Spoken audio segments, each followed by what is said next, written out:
kaddu ci leer yi jublu ci mbay mi tool bi mooy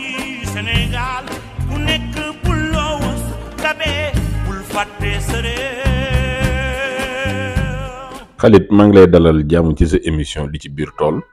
semaine yee ñu weesu nag demoon nañ seedu Modou Ngueye Njalaxaar mu doon waxtaanal ci variété soble bu bees de variété hybride bu tudd Otimo F1.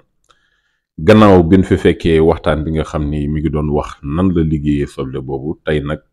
mi ngi ñuy yónnee ay vidéo yoo xam ni mooy leeral sobleem boobu nan la récolte bi demee maanaam gasum soble bi nu mu demee.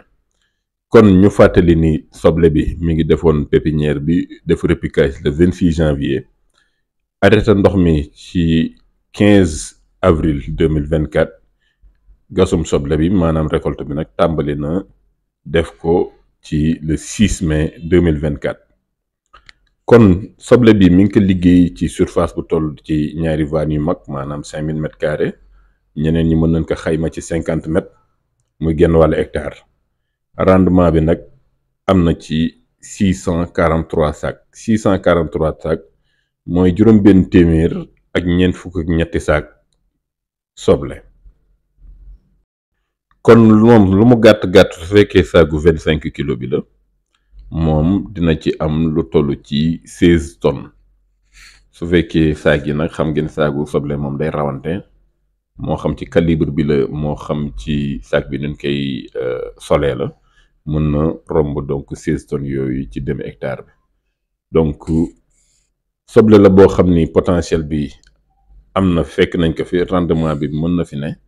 ci kaw nag nga liggéey ko ci yoon wi gën ci traitement yi gën wante tamit indil ko engrais yi nga xam ni moom la soxloo ci jamono joo xam ni moom la ko soxla. kon soble bi ñi ngi fàttali ni cycle bi maanaam diggante bi ñu koy jëmbat ak ba nga xamee ni soble bi gis nañ ni mat na ba war ko bàyyi mu daanu kooku mi ngi toll ci presque 80 jours maanaam juróom-ñetti fukki bis. loolu nag mooy wane ni variété soble bu gaaw la noppale na loolu te soble la boo xam ni tamit mën na génn ci première cycle bi maanaam mën nga ko liggéey diggante octobre jël janvier mën a bénéficier ci prix yi nga xam ni moo gën a kawe ndax xam ngeen ni fii Modou dafa bàyyi woon ba janvier def ko wante soble la boo xam ni octobre mën nga ko jëmbat mën a génn ak moom janvier mën a dajeeg prix yi nga xam ni kilo 350 kilo 400 kilo 500 te loolu moom kuy baykat dëgg xam nga ni prix bu neex la. semence bi nag ñu ngi koy séntu ci mois d'août 2024 war nañ ko mën a am ci magasin yi ak réseau distribution bi yëpp ko defee seen bu leen ci am xel ñaar waajal leen seen bopp teel a jóg ci tool yi bu ko defee ci biir mois d'août bi ngeen commandé seen semence mbaaral ko defal seen pépinière ci nawet bi teel a dugg ak moom octobre mën a mos ci prix yu baax yi jërë ngeen jëf. sama maama boy man ma waxoon gis naa sama maama boy